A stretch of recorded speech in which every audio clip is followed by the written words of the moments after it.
The other one, when we're talking about this cocktail effect, not just the formulation, but in farming, you know, farmers just don't use one pesticide.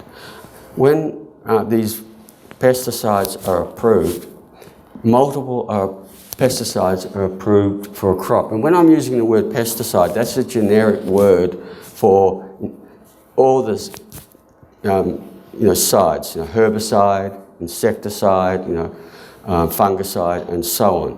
Pesticide is the generic word.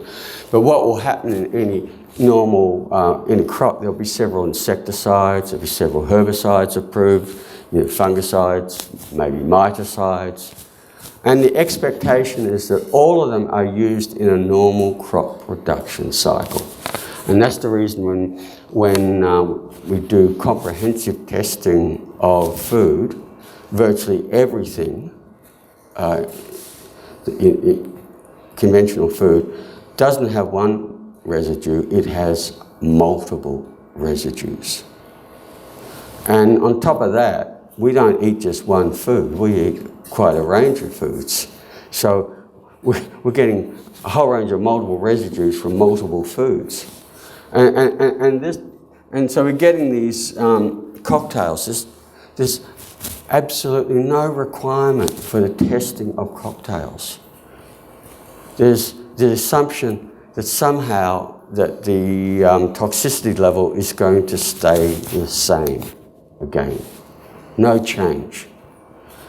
So, but where there is testing, and once again, it's by the independent scientists and researchers who publish in peer-reviewed journals, the scientific gold standard, these cocktail mixtures are synergistic, not just additive. Additive means 1 and 1 equals 2. Synergistic means it will equal more than 2. In other words, 3, 4. And I have some papers showing 1 and 1 can equal 100, or 1 and 1 can equal 1,000. That's the way that you can actually increase the toxicity through these synergistic effects.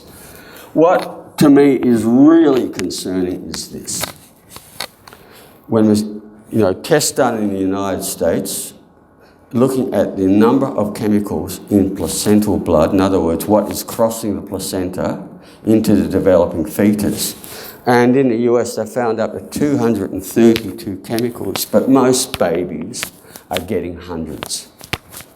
And we have zero science as to what that means. What are the synergistic effects? That is, that is a concern. And for me, I really want to say this is a total regulatory failure to keep our children safe, that we're not keeping these chemicals off, from our children. But worse than that is this data-free assumption that somehow this is safe. And I'll keep on using this word data-free. They have no evidence whatsoever. Zero. And based on zero evidence, they make an assumption it's safe. That's not science.